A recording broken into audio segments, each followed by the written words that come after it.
Assalamualaikum warahmatullahi wabarakatuh. Salam olahraga. Salam. Ketemu lagi dengan kelompok pertama. Dengan saya sendiri, Binur Farida, dan rekan saya Muhammad Janalabuddin. Dan yang kedua, Dan saya Hayu Alwi. Nah, kita akan membuat video tentang proyek 2, yakni rencana pelaksanaan pembelajaran. Berikut adalah videonya. Di sini saya sebagai kelompok pertama akan menjelaskan tentang proyek 2, yakni rencana pelaksanaan pembelajaran. Untuk yang pertama ada identitas, untuk yang kedua ada standar kompetensi, dan yang ketiga ada kompetensi dasar. Dan yang keempat ada indikator. Pada indikator ini ada 3 bagian. Yang pertama kognisi, psikomotor, dan afeksi. Untuk yang kelima ada tujuan. Tujuan yang pertama, siswa dapat mengetahui teknik dasar start jongkok dengan benar. Kemudian yang kedua, siswa dapat melakukan teknik dasar start jongkok menggunakan aba-aba. Yang ketiga, siswa dapat melakukan kombinasi teknik dasar start, lari, dan finish dengan peraturan yang dimodifikasi. Kemudian yang selanjutnya atau yang terakhir, siswa dapat mengetahui kondisi fisiknya sebelum dan setelah melakukan aktivitas. Kemudian yang keenam ada pendekatan atau metode. Pada pendekatan atau metode ini, yang pertama kita akan menggunakan ceramah. Kemudian yang kedua ada demonstrasi atau penjelasan kepada siswa.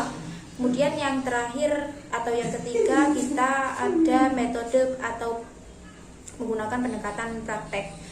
Kemudian yang ketujuh ada alat. Nah, alat-alat yang akan kita gunakan yang pertama itu ada fluid, yang kedua ada stopwatch, dan yang ketiga ada tensi.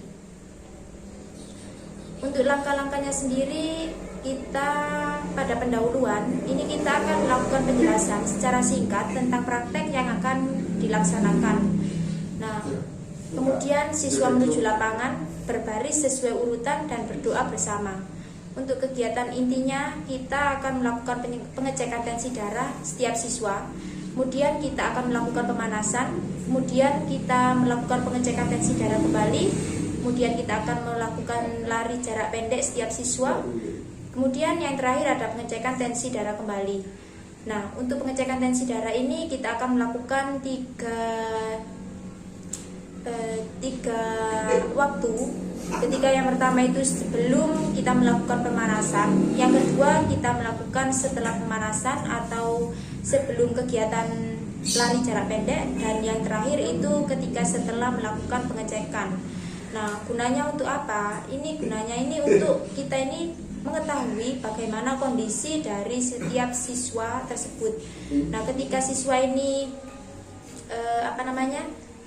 kondisinya buruk, kita bisa melakukan tindakan seperti kita bisa untuk memberhentikan siswa tersebut untuk tidak melakukan kegiatan yang selanjutnya gitu, atau kita memberikan waktu sebentar untuk istirahat untuk dapat memulihkan kondisi yang ada pada dirinya itu ya, ketika tensinya tinggi, ketika setelah istirahat mungkin bisa rendah lagi atau normal gitu ya. Kemudian yang terakhir itu ada penutup. Nah, pada penutup ini ada pendinginan, kemudian evaluasi tentang kegiatan yang sudah kita lakukan, kemudian ada berdoa bersama. Nah, setelah itu kita melakukan istirahat. Nah, pada istirahat ini digunakan siswa untuk membersihkan badan atau ganti pakaian. Nah, ini adalah contoh dari gambar dari tensi sendiri ya. Kemudian setelah kegiatan tersebut kita ada penilaian. Untuk penilaian sendiri ini kita memiliki skor. Untuk skor yang pertama itu adalah bernilai 4 ketika semua benar. Skor yang kedua itu bernilai 3 ketika sebagian besar benar. Untuk yang ketiga itu skor bernilai 2 ketika sebagian kecil benar. Dan untuk skor yang keempat itu bernilai 1 ketika semua salah. Nah, untuk siswa ketika masih belum memenuhi persyaratan penilaian KKM, maka akan diadakan remedial. Nah, sekian dari saya, mungkin itu tadi yang dapat saya jelaskan dari rencana pelaksanaan pembelajaran yang akan kami lakukan pada kegiatan tersebut. Kurang lebihnya saya mohon maaf. Wassalamualaikum warahmatullahi wabarakatuh.